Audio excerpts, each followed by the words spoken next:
Assalamualaikum dan salam sejahtera para pelajar. Kita masih lagi berada di bab 9, tajuknya poligon asas. Standard kandungan kali ini ialah 9.3 iaitu sifat sisi 4 dan sudut pedalaman serta sudut peluaran sisi 4. Standard pembelajarannya 9.3.1 menghuraikan sifat geometri bagi pelbagai jenis sisi 4. Seterusnya, mengkelaskan sisi 4 berdasarkan sifat geometri. Sisi 4 ialah poligon dengan 4 sisi. Segi 4 tepat, segi 4 sama, segi 4 selari, rhombus, trapezium dan juga lelayang merupakan sisi 4. Kita akan lihat satu persatu sifat geometri setiap sisi 4 ini selepas ini.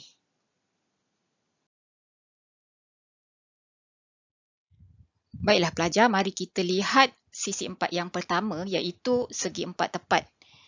Bagi suatu segi 4 tepat, ia mempunyai dua paksi simetri. Kita lihat pula sifat-sifat geometri bagi segi 4 tepat. Sifat yang pertama, pasangan sisi bertentangan adalah sama panjang dan selari. Kalau kamu lihat pada gambar rajah, yang mana dengan anak panah warna yang sama, menunjukkan pasangan garis itu adalah sama panjang dan juga selari. Seterusnya, semua sudut pedalaman ialah 90 darjah.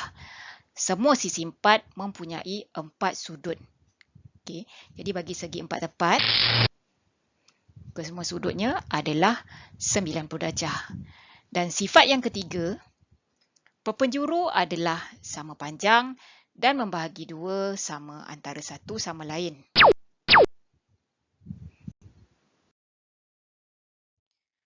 Sisi 4 yang kedua ialah segi 4 sama. Kalau kamu lihat pada gambar rajah, berapa agaknya bilangan paksi simetri bagi segi 4 sama ini?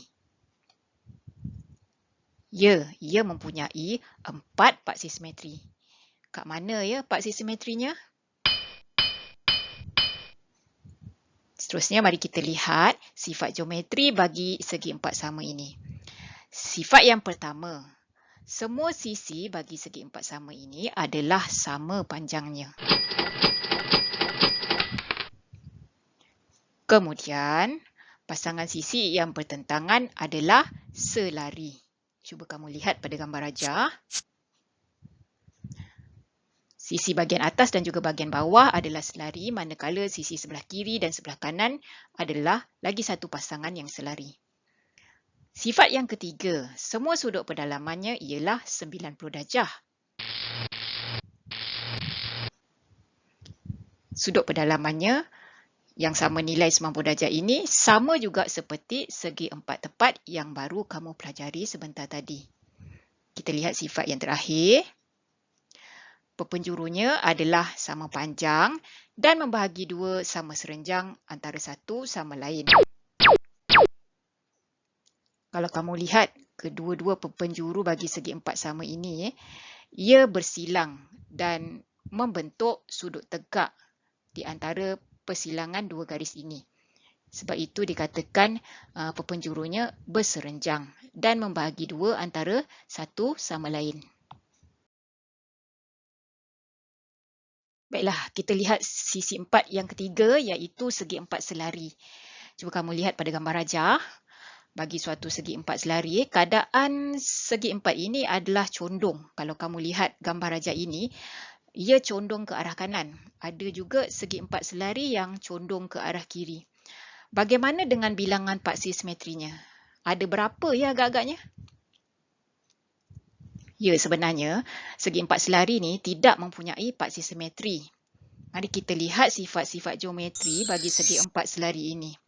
Okey, sifat yang pertama, pasangan sisi bertentangan adalah sama panjang dan selari. Cuba kamu lihat pada gambar rajah. Garis-garis yang warnanya sama mempunyai panjang yang sama dan juga berkeadaan selari antara satu sama lain. Okey, kita lihat sifat yang kedua, semua sudut bertentangan adalah sama. Okey, kalau kamu lihat pada gambar rajah, Cikgu tandakan dengan warna yang sama menunjukkan kedua-dua sudut itu adalah sama saiznya. Okey, sifat yang ketiga. Perpenjurunya membahagi dua sama antara satu sama lain.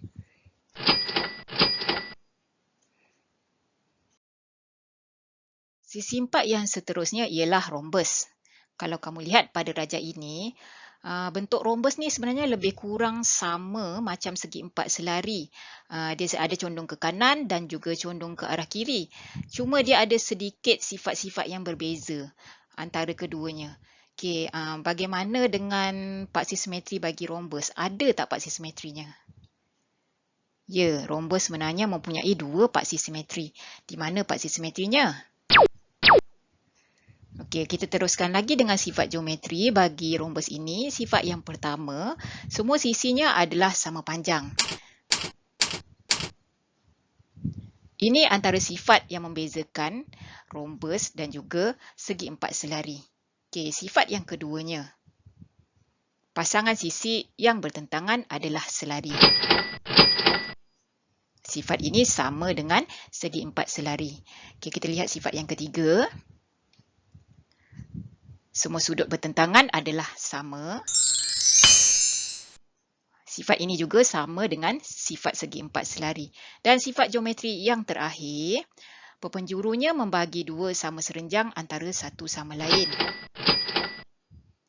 Kalau kamu lihat perpenjuru bagi rhombus ini, yang bezanya, okay, yang sama dia membahagi antara satu sama lain.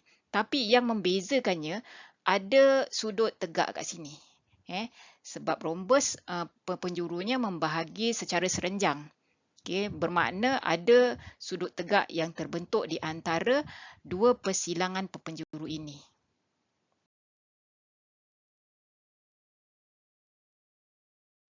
Sisi empat yang kelima ialah trapezium. Trapezium ni sebenarnya tidak mempunyai sebarang paksi simetri. Dan ia mempunyai hanya satu saja sifat geometri, iaitu hanya ada satu pasangan sisi yang selari. Kalau kamu lihat pada gambar rajah, sisi yang bahagian atas dan bawah ini adalah selari. Baiklah pelajar, kita lihat sisi empat yang terakhir, iaitu lelayang. Lelayang ni sebenarnya sama bentuk macam layang-layang.